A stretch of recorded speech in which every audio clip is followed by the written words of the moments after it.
और मस्जिद में चला जाऊंगा, जन्नत छोड़ दूंगा, मस्जिद में जाऊंगा। लोगों ने कहा अल्लाह के शेर ऐसा क्यों? तो हजरत अली फरमाते हैं सुनो, जन्नत में अल्लाह ताला ने तरह तरह की नेमतें पैदा की जिनको खाने से जिस्म को तकलीफ जिस्म को आराम पहुंचता है। जन्नत में रूह जिस्मानी ग़िज़ाएं और मस्जिद में जब जिक्र इलाही की जाती है तो रूह को ताकत मिलती है। रूह असल होती है, जिस्म फरा होता है। जब रूह निकल जाती जिस्म की कोई हकीकत नहीं रह जाती। इसलिए हजरत अली कहते हैं मैं मस्जिद में जाऊंगा जहां मुझे रूहानी ताकत नसीब है। तो ये लोगों मस्जिदों से प्यार करो, मस्जिदों में आया करो। हदीस पाक में नबी हुरैरा काला काला रसूलुल्लाह सल्लल्लाहु अलैहि वसल्लम, हजरत अबू हुरैरा से रवायत है, फरमाते अल्लाह के रसूल ने इरशाद फरमाया सबअतु रिजालिन, 7 लोग ऐसे होंगे युज़िल्लुहुमुल्लाहु फी ज़िल्लिही, कि उनको अल्लाह ताला अपनी रहमत का साया अता फरमाएगा। यौम ला ज़िल्ला इल्ला ज़िल्लुहु, उस दिन जिस दिन अल्लाह की रहमत के सिवा किसी चीज का साया न होगा, उस दिन 7 लोगों को अल्लाह ताला अपनी रहमत का साया अता फरमाएगा। नंबर 1 पर हुज़ूर फरमाते इमामुन आदिलुन, इंसाफ करने वाला हाकिम। जब कोई इंसाफ की बोली बोलेगा दुनिया में ना, ये न देखी कि हमारे भाई पटीदार हो, यह न देखे मुसलमान हिंदू न देखे ना मुसलमान देखे, बल्कि इंसाफ की बोली जो दुनिया में बोलेगा अल्लाह ताला कयामत के दिन उसके लिए अपनी रहमत का साया था। दूसरे नंबर पर है रजुलुन क़ल्बुहु रजुलुन शाबन शाफी इबादतिल्लाह, वो आदमी जिसकी जवानी अल्लाह की इबादत में परवरिश हो। जवान हो मर्द या औरत जवान हो खुदा की इबादत करते हुए, तो हुज़ूर फरमाते जो जवानी में इबादत करेंगे अल्लाह ताला उन्हें क़यामत के दिन अपनी रहमत का साया अता फरमाएगा। तीसरे नंबर पर फरमाते रजुलुन क़ल्बुहु मुअल्लिक़ुन बिल मस्जिद, वो आदमी जिसका दिल मस्जिद से लगा रहे। इज़ा ख़रज मिन्हु, जब मस्जिद से नमाज पढ़ के निकले, हत्ता यऊद इलैहि, यहाँ तक कि दूसरी नमाज पढ़ने के लिए फिर मस्जिद में आ जाए। एक नमाज पढ़ के जाए, दूसरी नमाज के इंतजार में रहे। इस तरह जो अपने दिल को मस्जिद से लगा के रहेगा तो अल्लाह ताला क़यामत के दिन उसे अपनी रहमत का साया अता फरमाएगा। बेशक सुभान अल्लाह। काम करो अपना, लेकिन दिल में इरादा रखो कि अज़ान हो तो मस्जिद में। तीसरे नंबर चौथे नंबर पर हुज़ूर फरमाते हैं रजुलानि तहाब्बानि लिल्लाह, वो 2 आदमी जो अल्लाह की रज़ा के लिए दोस्ती करें। व तफर्रक़ा अलैहि, और अल्लाह की रज़ा के लिए आपस में दूर दूर हो जाएं। दोस्ती अल्लाह की रज़ा के लिए जो करेगा अल्लाह उसे क़यामत के दिन अपनी रहमत का साया अता फरमाएगा। लेकिन आज लोग दोस्ती काहे का करते हैं? पैसा देखा तो दोस्ती कर लिया, किसी की बिटिया बहन अच्छी देखा तो दोस्ती कर लिया। बोलो होता है ऐसा कि नहीं होता? बिटिया बहन को अच्छा देखकर दोस्ती करने वाला लिखा है वो दयूस है, और दयूस की कभी बख्शिश नहीं होगी। वो दयूस है जो दूसरी की माँ बहन बेटी पर गलत निगाह करने के लिए दोस्ती करता है, वो दयूस है और दयूस की मकसद नहीं। इसलिए लोगों ऐसी दोस्ती न करो, बल्कि दोस्ती करो रज़ा इलाही के लिए। कोई नेक आदमी हो दोस्ती करो, कोई परेशान हो उससे मोहब्बत करो, मदद करो अल्लाह के लिए। तो ऐसी दोस्ती इंशाअल्लाह क़यामत के दिन अल्लाह ताला की रहमत का साया अता करवाएगा। 5वें नंबर पर हुज़ूर फरमाते हैं रजुलुन ज़करल्लाह खालियन फफादत ऐना, वो आदमी जो तन्हाई में हो तो अल्लाह ताला को याद करे। इस तरह कि अल्लाह ताला ने हमें आँख दी, अगर अल्लाह ताला ने आँख ना दी होती तो दुनिया हमारे लिए बेकार हो जाती। ऐसे सोचे तन्हाई में कि अल्लाह ने हमारे पैर अता किए, अगर पैर न होते तो हम मजबूर हो जाते। इन तमाम नेमतों को तन्हाई में इंसान याद करे और याद करके आंखों से आंसू बहा दे तो दूर फरमाते हैं अल्लाह ताला उसे कयामत के दिन अपनी रहमत का साया अता फरमाएगा। इसलिए लोगों अल्लाह ताला की रहमतों को देखो कि अल्लाह ताला की कितनी रहमतें हम पर तुम पर। आज बहुत से लोग गरीब होते हैं तो नमाज नहीं पढ़ते, कहते हैं हम क्या करें, अल्लाह हमको कुछ देवे नहीं कि तुम क्या करेंगे।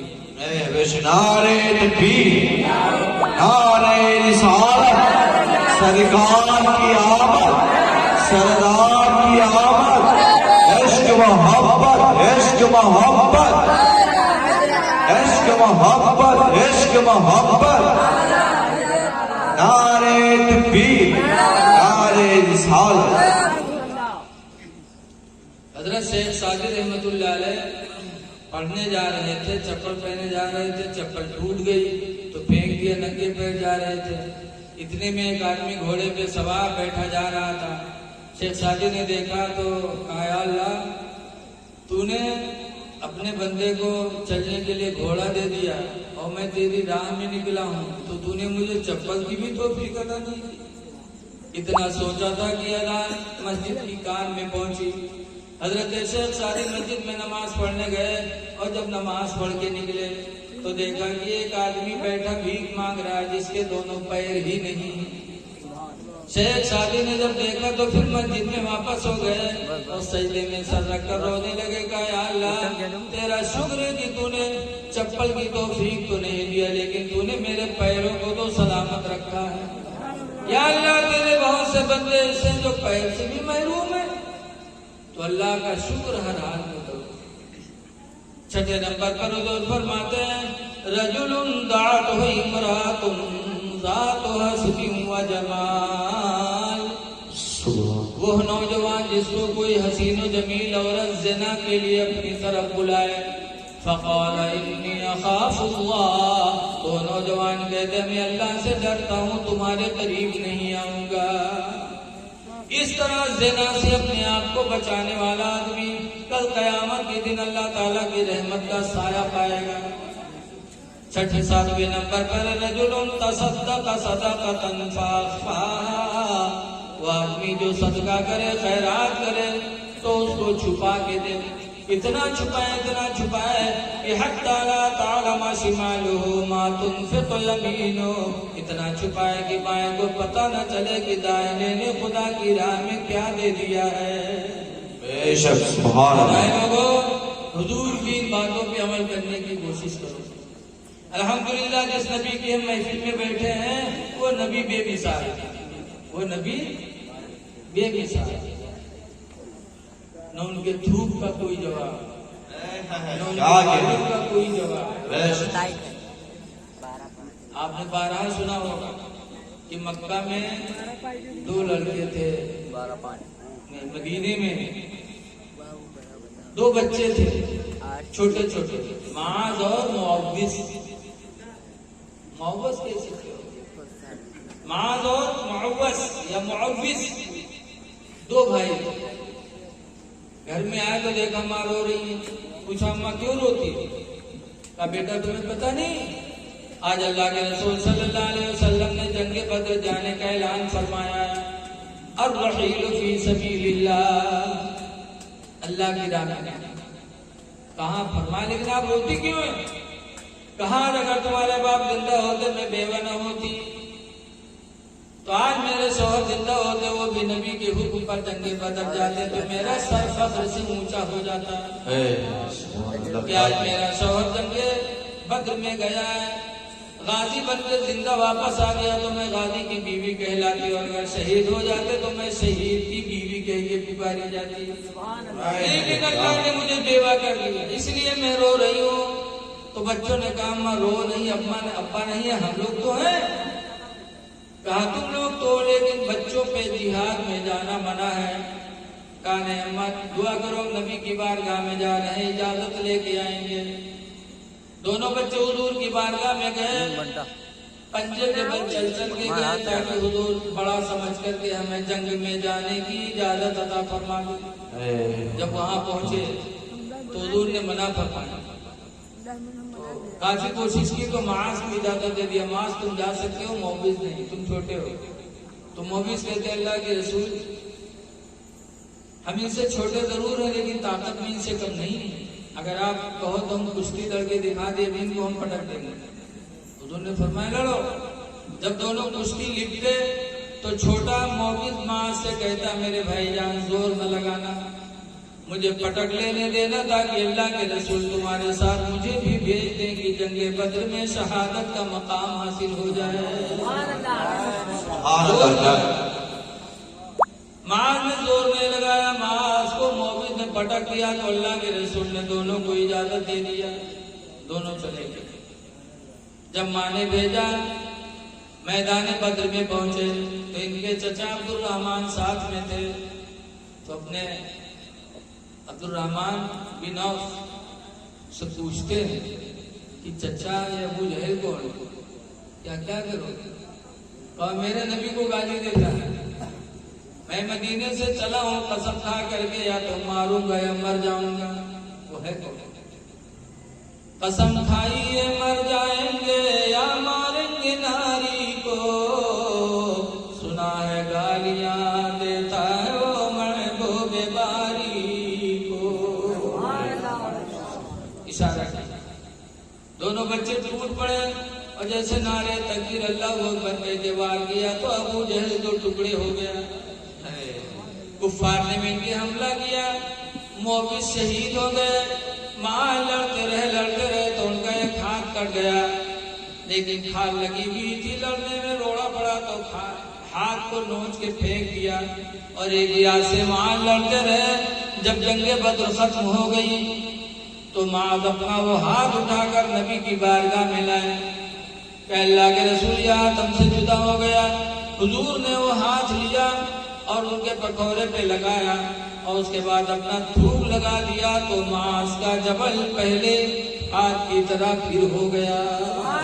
सुभान अल्लाह, नारे तकबीर, नारे रिसालत, सरकार की आमद, सरदार की आमद, इश्क मोहब्बत, आशिकाए मुस्तफा नौजवान कमेटी, नारे तकबीर, नारे रिसालत। जंगे खैबर के टाइम पर हजरत अली रज़ी अल्लाह ताला अन्हु की आंखें आ गई, दुखने लगी और हजरत अली को खैबर फतह करनी थी।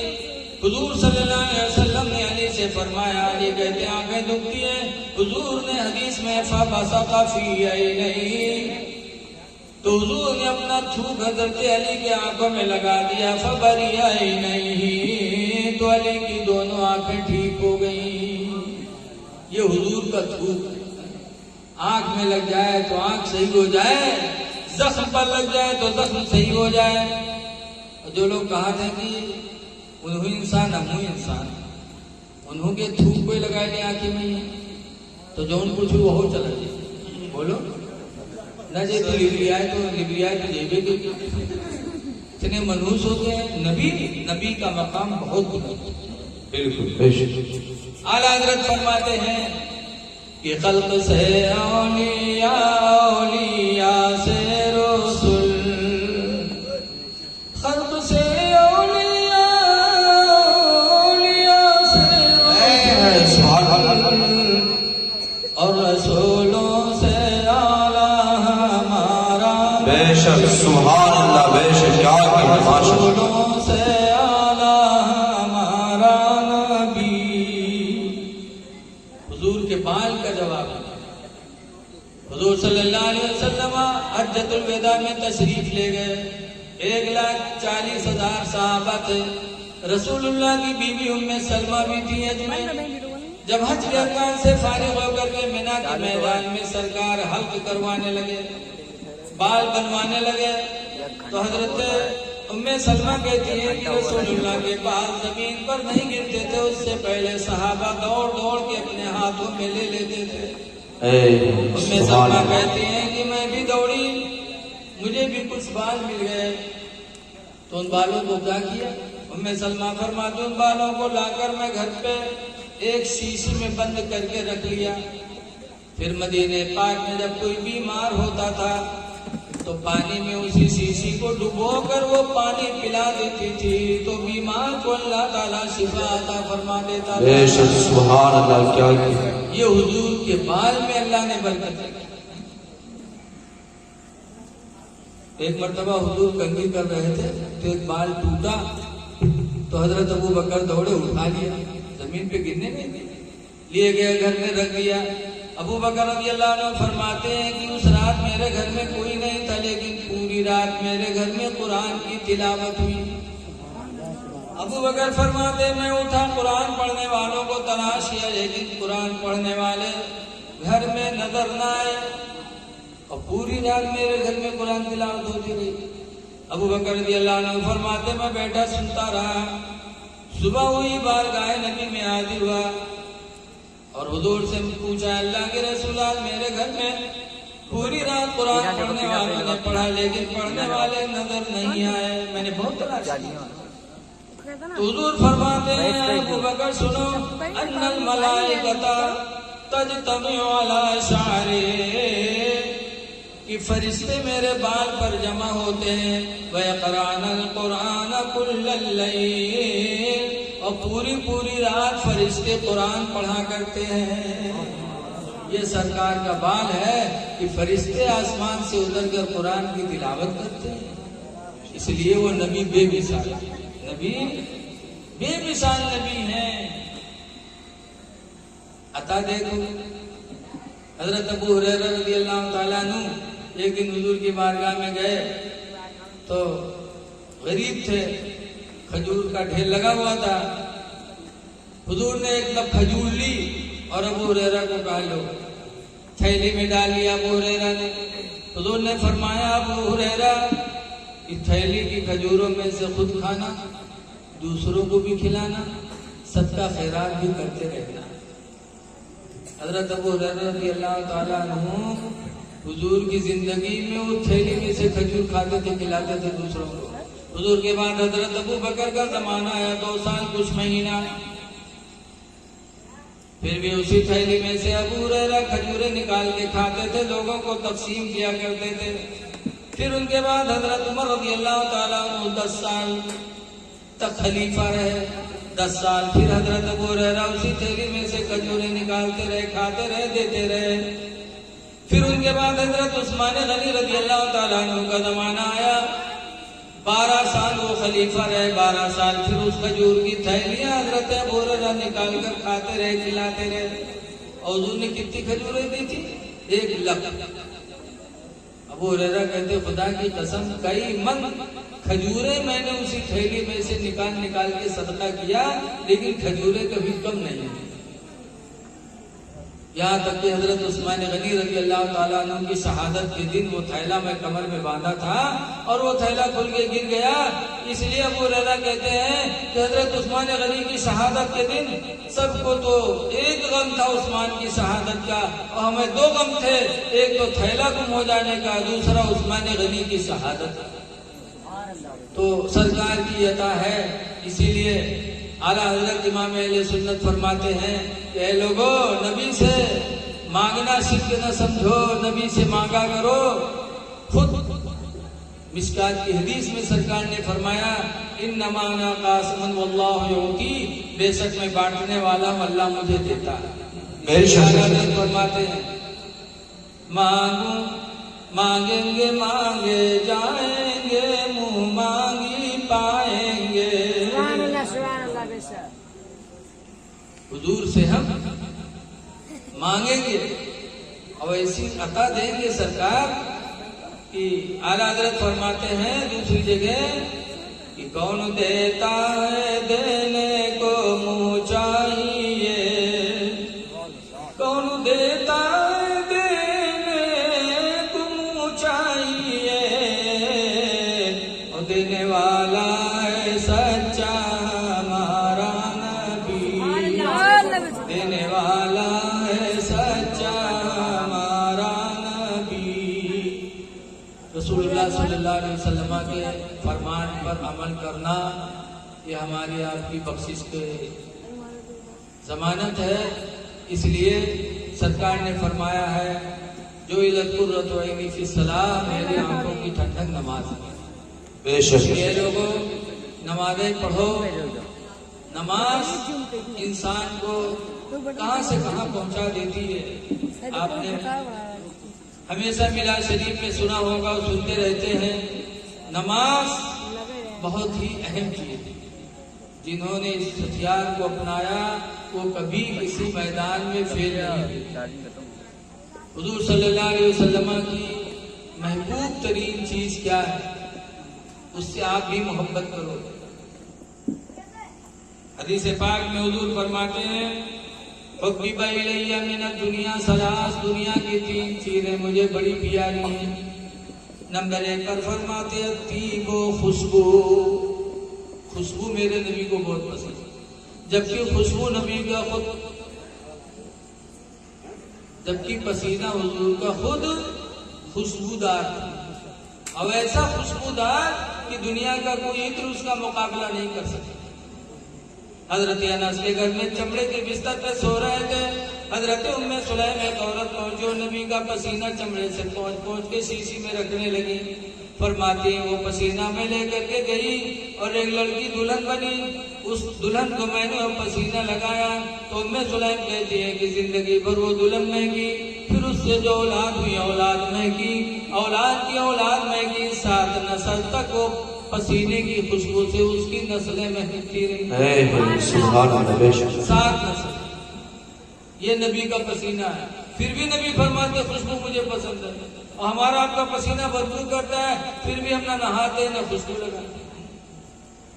नहाएंगे नहीं के बाद ये गए मेहरू हमारा ने तबीज बनाएंगे, मिहारू ये गए गुरुआ कपड़ा दिखा रहे उठावत है तेरी तबीज बनाएंगे। अरे जब नहाओगे नहीं, साफ सुथरा नहीं रहोगे तो नफरत नहीं पैदा होगी तो क्या मोहब्बत पैदा होगी। अल्लाह ताला कुरान में फरमाता है युहिब्बुल मुतताहिरीन, अल्लाह ताला पाक रहने वाले लोगों को अपना महबूब बना लेता है। सुभान अल्लाह। जो लोग पाक और साफ रहते हैं अल्लाह के महबूब होते हैं। हदीस में आया तुहुरु निस्फुल ईमान, पाक रहना आधा ईमान है।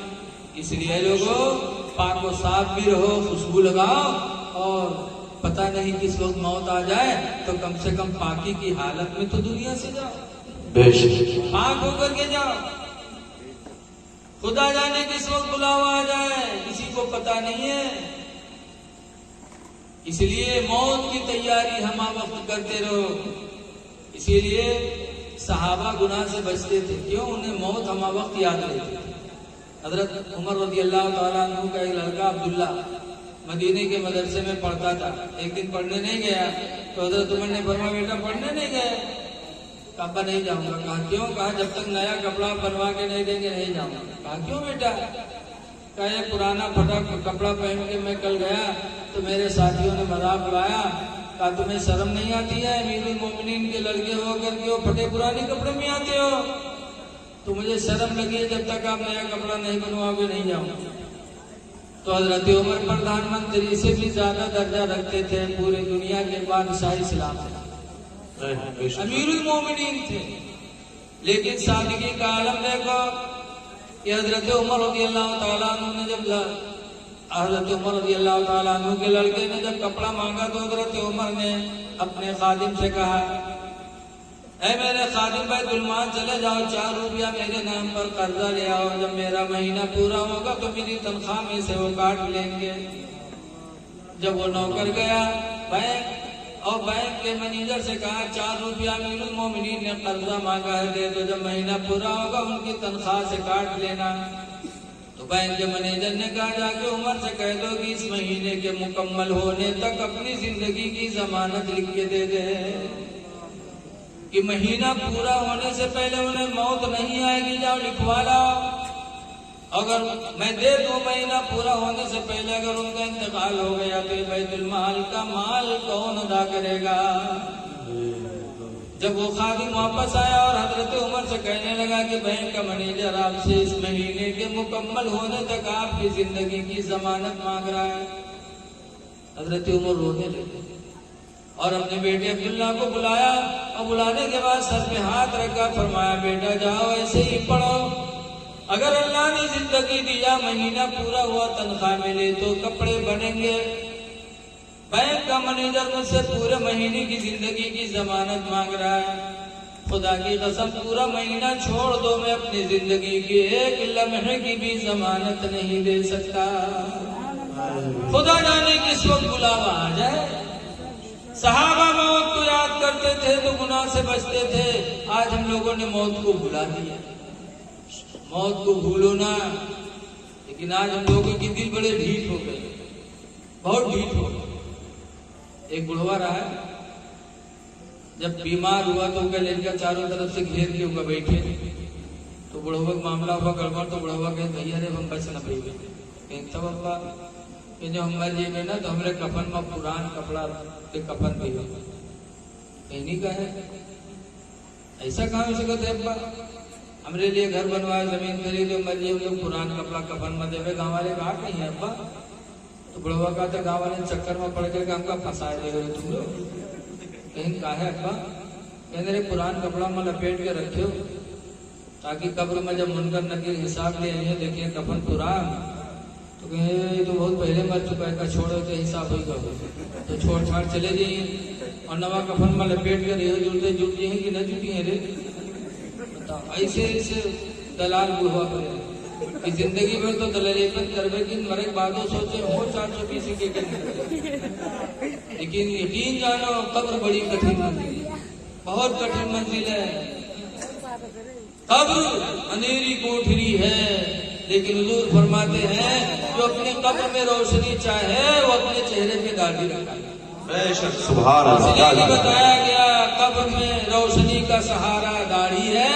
अगर दाढ़ी चेहरे पे है तो उसकी कब्र में रोशनी होगी। बेशक इसलिए लोगों मरने से पहले चेहरों पे दाढ़ियां सजा लो ताकि तुम्हारे कब्र में रोशनी का सहारा हो। बेशक बहुत कठिन मंजिल। मैं अपनी माँ बहनों से गुजारिश करूंगा, ऐ मेरी माँ बहनों तुम भी खुदा रसूल को राजी करने की कोशिश करो। एक हदीस पाक है हुजूर की, अनबी सईद खुदरी काला खरज रसूलुल्लाह सल्लल्लाहु अलैहि वसल्लम फी अदहा व फतर मिनल मुसल्ला। अबू सईद खुदरी कहते हैं कि हुजूर ईद या बकरा ईद के दिन ईदगाह गए, तो औरतों के पास से गुजरे। हुजूर के जमाने में औरतें भी तो नमाज पढ़ने जाती थी। औरतों के पास से गुजरे तो हुजूर ने फरमाया या माशरन निसा तसद्दकना, ऐ औरतों की जमात तुम सब सदका किया करो, खैरात दिया करो। इन्नी रअयतुकुन्ना अक्सरा अहलिन्नार, इसलिए कि मैंने तुम्हारी तादाद जहन्नम में ज्यादा देखी है। जहन्नम में तुम ज्यादा हो। कहा क्यों? कुल्ला व बिमा या रसूल अल्लाह, औरतों ने कहा अल्लाह के रसूल जहन्नम में हम लोग ज्यादा क्यों हैं? तो हुजूर ने 2 वजह बताई। नंबर 1 पर फरमाया तकफुरुनल अशीरा, इसलिए तुम जहन्नम में ज्यादा हो कि तुम शौहरों की नाफरमानी करती हो। शौहर की नाफरमानी करती हो इसलिए तुम जहन्नम में ज्यादा जाओगे। और दूसरे नंबर पर सरकार ने फरमाया तकस्तुरुनल लाना, और इसलिए भी तुम जहन्नम में ज्यादा जाओगी कि तुम बद्दुआएं ज्यादा करती हो। औरतें बद्दुआ बहुत करती। आदमी से खुश तो ये तुम तो हमारा राजा हो, तुम तो हमारे आंखी के तारा हो, और जहां तुमको गड़बड़ हुआ मर नहीं जाती कि मुंह देखे रोजी फौरन बद्दुआ देने लगे। दिखा है कि एक जगह मियाँ बीवी में झगड़ा हो, जब दोनों झगड़ा होला तो मर्दवा हारेगा। जब हारेगा तो दुआ के लिए हाथ उठाए कि या अल्लाह हम झूठे हुए तो हमका उठा लो, या अल्लाह या झूठी हुई तो इका उठा लो, या अल्लाह हम झूठे हुए तो हमका उठा लो, या झूठी हुई तो इका उठा लो। तो औरतियों को फैला ले कैसे, या अल्लाह ये झूठा है तो इका उठा लो, हम झूठी हुए तो हमका बेवा कर दे, या अल्लाह ये झूठा है तो इका उठा लो, या अल्लाह हम झूठी हुए तो हमका बेवा कर दे। मरे तो मर्दवे मरे, बेवा औरत कब होती जब मर्द मरे थे तभी तत्ती होशियार, इमामती होशियार। और नमाज रोजा के लिए कहा तो कहते हमने जानते नहीं, तुम्हें मरने नहीं। ऐ मेरी माँ बहनों तुम्हारी गोद दीनी दर्शगाह है। हुजूर फरमाते उतलुकुल इल्मा मिनल महदी, ऐ लोगों तुम इल्म दीन माँ की गोद से सीखो। इलल्लाह की कब्र तक माँ की गोद, माँ की गोद मदरसा है। हजरत गौसे पाक ने कुरान सीखा माँ की गोद से, बाबा फरीदुद्दीन ने नमाज सीखी माँ की गोद से, इमाम हुसैन ने सजदा सीखा तो फातिमा की गोद से। माँ की गोद मदरसा है, इसीलिए कल की माँ अपने बच्चों को सीने पे लिटा के दरूद की थप्पियां देती थी कि सो जाओ या मुस्तफा कहते कहते, खुले आंख सल्ले आला कहते कहते, कि बेटा सो तो मुस्तफा के नाम पर, उठो तो मुस्तफा के नाम पर। तो बच्चे आशिक़े रसूल बने। आवाज करती है मेरी माँ बहने, कहाँ दरूद कहाँ करीमा, जहाँ जलकर रोवे लगे उठा के इस तरफ पटकने थे कि बदर बदर पिटी है। सो जा कनत मनत गौड़ी गंगा माता पर चावल में खीर बनाए, सब घर कहीं खाने के लिए या कहीं छू तब खूब छोड़ा। बताओ तो लड़कियां मुसलमान थे। कल की औरतें दरूद पढ़ के थप्पियां देती थी और आज की हमारी माँ बहनें ये थप्पियां देती थी, जोर जोर से पीटते थे कि लड़कियां डर के मारे सो जाती। कितनी झूठी बात है कि खीर बनावा सब घर कहीं कहानी मिलैया, हम बुढ़ाई के आज तक कहानी मिलैया नहीं देख पावा, अरे रोज खीर बना बनाए कहानी मिलैया बोला। तो आज हमारी माँ बहनें अपने बच्चों को झूठा सबक सिखाती है।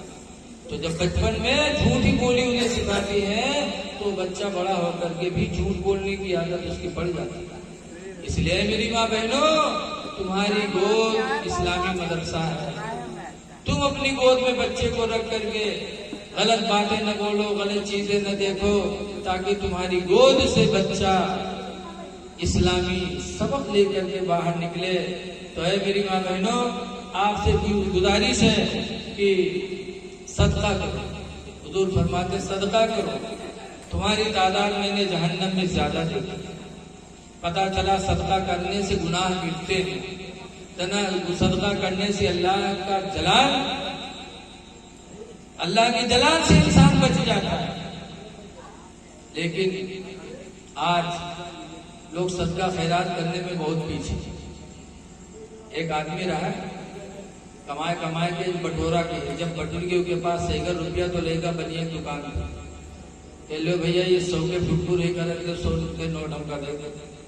जब वो 100 के नोट दिए, बहुत जमाना पहले बात है, तब 100 की बड़ी कदर होती थी।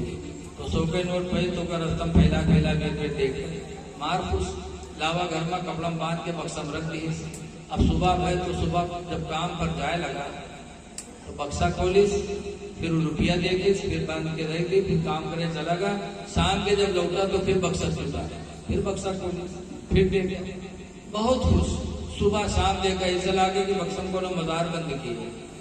सुबह शाम देखा, इत्तेफाक से जुमा का दिन रहा तो जुम्मक दिन काम करे चला गया, जुम्मक दिन काम करे चला गया। उसका घर मस्जिद के बगले में रहा। तो मौलवी साहब जुम्मा में तकरीर देने लगे, यही मानी भाइयों, अकीमुस्सलात व आतुज़ ज़कात, नमाज कायम करो, माल की ज़कात अदा करो। ज़कात जो न देगा वो माल अज़दहा सांप बन के कब्र में उसे डसेगा। हदीस भी हुजूर की। जब मौलवी साहब भी तकरीर करे लागे तो जिनके घर में 100 के रुपया रखा रहा है, वो रुपया सोनिस तो कहे सरे 100 के रुपया हमरो है, हम बोले जी ज़कात दे रहे जी, अज़दहा बन में हम काटी कब्र में। तो 100 रुपया लेके गए किलो मौलवी साहब, तो 2.5 रुपया भवा 100 में, 40 में 100 में 2.5 रुपया मौलवी साहब काट दी। 97.5 दिन वो लाए के वही कपड़ा बांध के बक्सम रख दिए। अब शाम के जब कोई आदमी लौटा, अब आदत के मुताबिक बक्सा लुटा, तो बक्सा खोले सके कपड़वा खोले तो खंड से अठन्ना नीचे गिरी। तो वह जो खटका के झायल है कहाँ से आएगा। जब वो गिनिस तो देखे 97.5 तो मेहरबो बोले कैसी 2.5 रुपया का होगा रे। कहने रे मुल्क की तकरीर लेना है कि जो कोई ज़कात नदी का अज़दहा बन के काटी हो माल, तो 40 में 100 में 2.5 तो 2.5 रुपया ज़कात देगी। इस कम वक्त कहीं की जिंदगी पहली दफा 100 के नोट पा रहा है, बात उड़ा डरे जले क्या मौलवियों से। तो कहीं सल्लत नाम पर दे गए तो जी मांगे गए घर छोड़ दे। तो कहीं घर में रहो चाहे ना रहो, लेकिन हम मांगे नहीं। तो कहीं हम मरिए वही खाते जान कोई दे, कहीं मर जाओ लेकिन हम मांगे नहीं जी। तो कहीं हम मरे जाए तो मर जाए, दरवाजे बाहर निकला घर में आगे गिरे। जब बमलिया गिरा और सांस रोक ली, अब का सब पॉइंट तो देखें कि सही बात मरी गई। अब आप लोग सोचो इतनी देर तक सांस रोक ली तो कैसे जी, लेकिन अल्लाह ताला जिसको जिंदा रखना चाहे कोई मार सकता नहीं है। बोलो, मूसा अलैहिस्सलाम को उनकी मां ने संदूक में बंद करके दरियाए नील में डाल दिया था। जब दरियाए नील में मूसा बहते रहे और उसमें जिंदा रहे, अल्लाह को बचाना मकसद था, तो कौन मार सकता है? जीना मरना सब इंसान के हाथ में नहीं है। तो का जब देखी ज्वाइंट है तो सही बात मेरी का, तो का कफन दफन की तैयारी हुई तो न नहाए फिर पड़ा रहा उल्टा बिल्टा केस के बाद जब जनाजा लेके चले तब औरतिया सोचे कि अभी तक तो नहीं मरा है लेकिन अब पे मर गई, जहाँ कमर में दबी है तो मर जाएंगे। तो दौड़ी गई, हाथ जोड़ा, कहे भाइयों मेरे आदमी का जनाजा रख दो, जरा दूर हो जाओ, अपने आदमी से हम आखिरी बात कुछ कर ले। तो लोग दूर हो गए। तो रतिया के काने में कहा था कि उठ कर दे कब्र तैयार है। मैं दबाए दे रहे तो उठ कर, तो कहा था 1.5 रुपये ले ही है, तो न ले, चलिए वो रखिया। लोग उठे, जनाजा लेके कब्रस्तान में नमाज पढ़े, नमाज पढ़ के जब कब्र में रखे और लकड़ी जोड़ दी और मट्टी दे जा रहा है, तब तक औरतिया का फिर नहीं बर्दाश्त हुआ, कैसे अब मर गई अपना बचा। तो फिर पहुंच गए, भाइयों आखिरी बार है, जरा रुझा अपने आदमी से बात कर ले। तो लोग फिर हट गए। औरत लकड़ियों को हटाकर कब्र में गई और जाने के बाद उसके कान में फिर कहा कि उठ कर दे, देख लकड़ी जोड़ दी, नहीं तो काट दे, उठ कर। तो कहा था 2.5 रुपये ले, 2 रुपया तो न ले, भाग जा। बहुत जालिम रहा, नहीं निकला 2.5 रुपया का। जब औरत वापस आ गई तो लोगों ने पूछा क्या हुआ, कुछ बातचीत हुई? तो औरत ने कहा हमारा आदमी हमसे वसीयत की इसे कि हम मर गए, कोई नेकी नहीं दे पावा है, लिहाजा हमारे घर मस्जिद के नाम बैनामा कर दी। जब वो सुने तब खड़बड़ाए के कूदा, कई सारे उठे, गिरी 2.5 रुपया खातिर हम जान दिए थे और तू घरों मस्जिद में लिखे जाते। ऐसे लोग हैं कि सबका खैरात न करें, जान चाहे दे दे। ऐ लोगों, अल्लाह माल दे तो अल्लाह के नाम पर खर्च करो, जितना खर्च करोगे अल्लाह ताला वैसे ही आपको अता फरमाएगा। खुश नसीब में आप जिन्होंने सल्लल्लाहु अलैहि वसल्लम की महफिल मिलाद सजाई है। अल्लाह ताला हमको आपको इन तमाम बातों पे अमल करने की तौफीक अता फरमाए और अकीदा रखो कि हुजूर हम सबकी शफाअत करेंगे। बेशक ये हदीस सुन लो। अनबी हुरैरा क़ाल रसूलुल्लाह, हज़रत अबू हुरैरा से रिवायत है, फरमाते अल्लाह के रसूल ने इरशाद फरमाया, अना सय्यदु उल्दे आदम यौमल क़यामा, कि क़यामत के दिन मैं आदम की औलाद का सरदार रहूंगा। फिर फरमाते वाह बोलो मैंने सबको कब्री, और मैं पहला वो शख्स हूँगा कि जिसकी कब्र सबसे पहले खोली जाएगी। क़यामत में सबसे पहले कब्र हुजूर की खुलेगी। फिर आगे फरमाते वाह बोलो शाफिउन व अव्वलु युशफ़्फ़ा, अव्वलु शाफिउन व अव्वलु मन युशफ़्फ़ा, सबसे पहले शफ़ाअत करने वाला मैं होऊंगा और सबसे पहले मेरी शफ़ाअत भी कबूल की जाएगी। हुजूर शफ़ाअत, बहुत सी हदीसों से साबित है।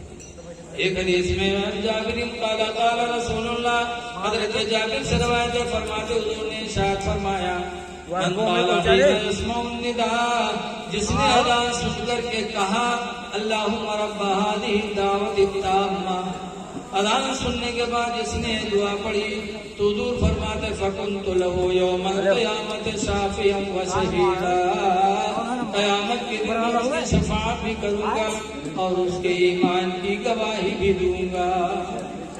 इसलिए अज़ान की आवाज सुनो, ठहर जाओ, अज़ान के कलमात दोहराओ और अज़ान के बाद अज़ान की दुआ पढ़ लो तो क़यामत के दिन हुजूर की शफ़ाअत नसीब होगी। इसलिए हम अल्हम्दुलिल्लाह अकीदा रखते हैं कि क़यामत के दिन हुजूर हम सबकी शफ़ाअत करेंगे। आला हज़रत फरमाते हैं कि क्या ही ज़ौक़ अफ़ज़ा शफ़ाअत है तुम्हारी, वाह वाह कर्ज लेती है गुनाह, परहेजगारी, वाह वाह। अल्लाह ताला हमको आपको आमाल खैर करने की तौफीक अता फरमाए और जो कुछ कहा गया उस पर अल्लाह ताला हम सबको अमल की तौफीक अता फरमाए। अस्सलामु अलैकुम व रहमतुल्लाहि व बरकातहू।